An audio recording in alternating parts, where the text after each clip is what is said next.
हाय सांग मैंने आज मुझे आपण मानू यही महिलार एक पाकशाला बगीचा विषय में कहवाई चाहे। ये महिलाटी निजर बारिपट छोटिया जगार पाकशाला बगीचा कर अनेक प्रकार पनीपरिया लगे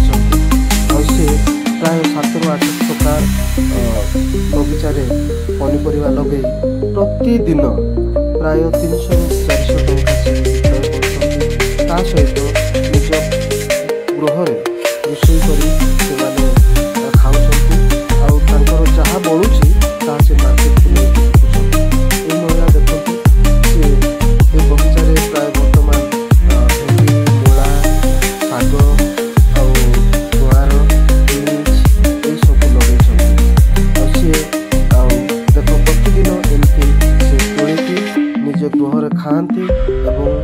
और जहाँ बले ताकू से मार्केट रे नियंती। देख से केते सुंदर भाव बेड प्रस्तुत कर बेड हूँ